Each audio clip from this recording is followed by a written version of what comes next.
In October 2025, as Washington was paralyzed by a government shutdown, the city's iconic avenues stood eerily silent.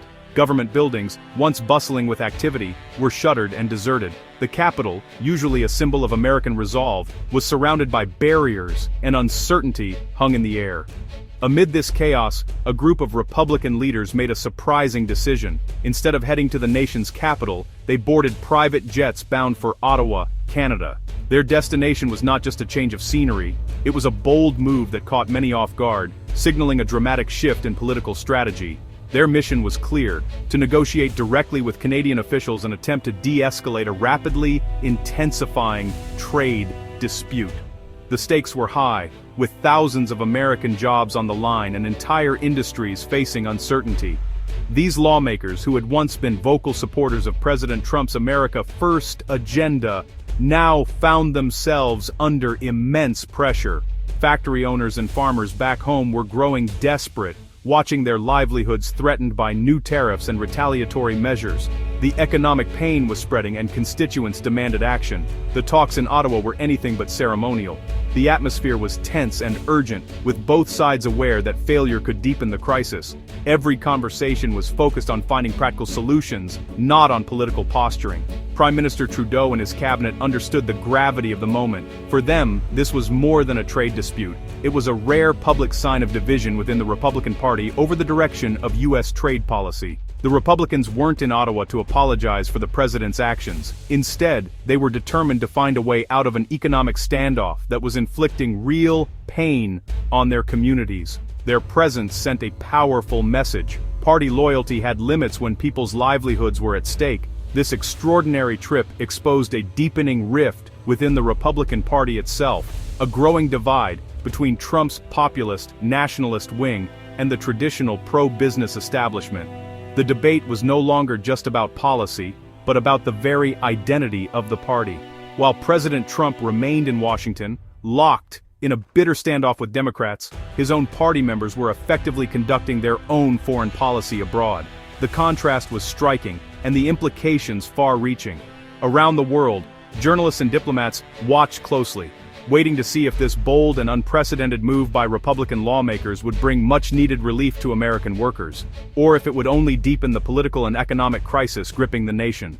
To truly grasp the stakes at play in the ongoing trade disputes between the United States and Canada, it's important to look back at the recent past, a period marked by uncertainty, shifting alliances and economic anxiety on both sides of the border. Recall the turbulent U.S.-Canada trade history under President Trump, when diplomatic smiles often masked deep disagreements and tense negotiations. Tariffs, essentially taxes on imported goods, became Trump's weapon of choice, upending decades of Republican support for free trade and sending shockwaves through industries that had long relied on open borders. The USMCA, which replaced the long-standing NAFTA agreement, was hammered out after months of bitter negotiations. While it brought some stability, the underlying tensions between the two countries never fully disappeared. Trump's team approached trade as a zero-sum game, believing that any gain for Canada was a loss for the U.S. In contrast, Canada's negotiators argued for mutual benefit, emphasizing cooperation and shared prosperity. The reality is that the U.S. and Canada's economies are deeply intertwined. Every day, auto parts, aluminum, steel, and countless other goods cross the border, supporting millions of jobs and fueling growth in both countries. Tariffs disrupt these complex supply chains, raising costs for American companies and consumers alike.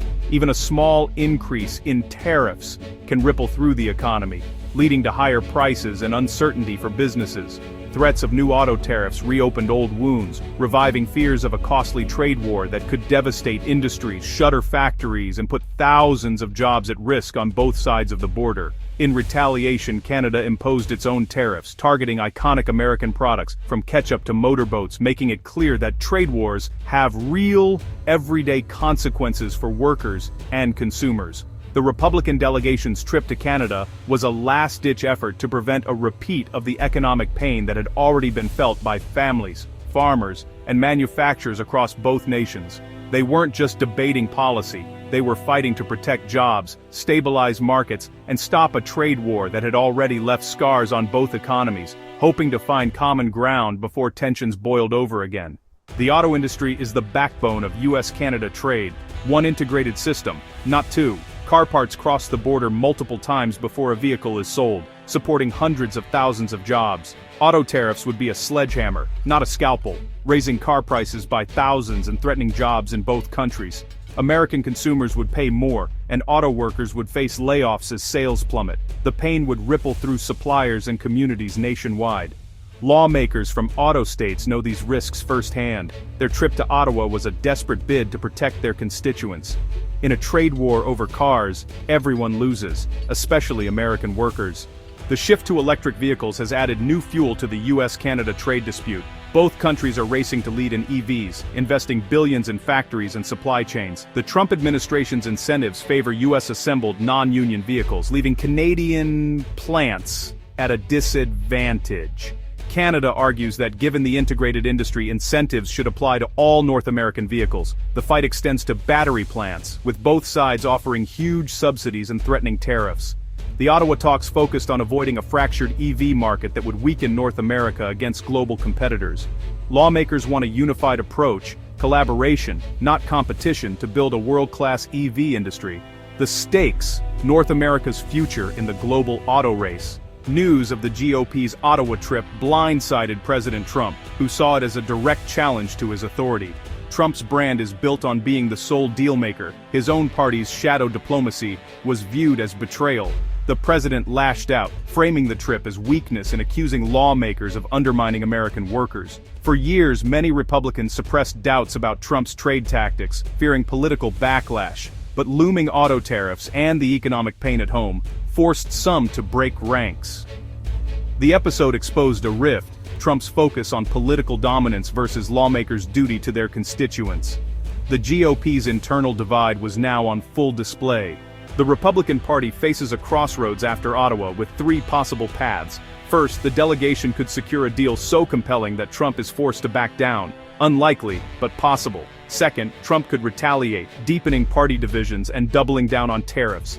This would pit populists against pro-business Republicans, paralyzing the party's agenda. Third, a grudging compromise. The White House quietly eases off tariffs, lawmakers claim partial victory, but tensions remain. None of these outcomes fully resolve the party's identity crisis. The GOP must decide: is it the party of economic nationalism or of free markets?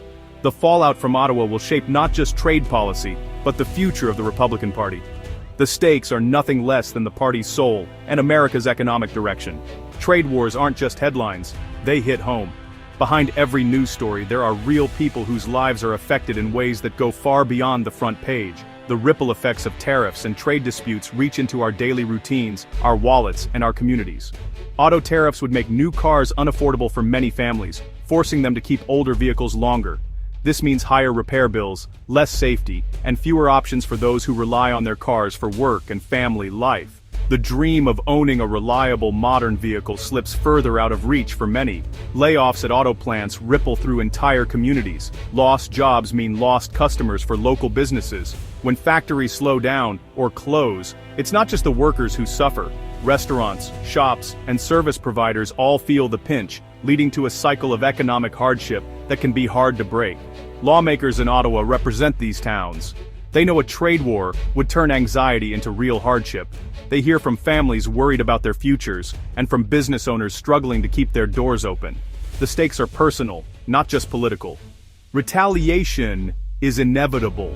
Canada has hit back before, hurting American farmers and manufacturers. When tariffs go up, so do costs for everyone, and markets for American goods can dry up overnight, leaving crops unsold and factories idle. Tariffs meant to protect one industry can devastate others, from soybeans to bourbon. The pain isn't limited to one sector, it spreads across the economy, affecting workers, families, and entire regions that depend on trade for their livelihoods. The economic web is tightly woven. Disruption anywhere spreads pain everywhere. Supply chains cross borders, and a single policy change can send shockwaves through countless businesses, big and small. A stable trade relationship with Canada keeps prices down and jobs secure. It means affordable goods on store shelves, steady paychecks, and the confidence to plan for the future. Uncertainty and tariffs breed fear, stalling investment. and growth. When businesses can't predict the future, they hold back on hiring, expansion and innovation, slowing progress for everyone. The choices made now will shape the financial security of millions of Americans. Every decision on trade policy has a direct impact on families, workers, and the future of our communities. The GOP's Ottawa mission is more than a trade dispute. It's a public reckoning. On one side, a president wielding tariffs as weapons. On the other, lawmakers risking his wrath to protect their states. The party's internal conflict is no longer hidden. The stakes are real for every American. Will the GOP double down on populist nationalism or return to free market roots? The outcome will affect everything from car prices to job security. Ottawa was a gamble. Can practical economics win over political rhetoric? As the government shutdown drags on, the party's next move will define its future and America's place in the world.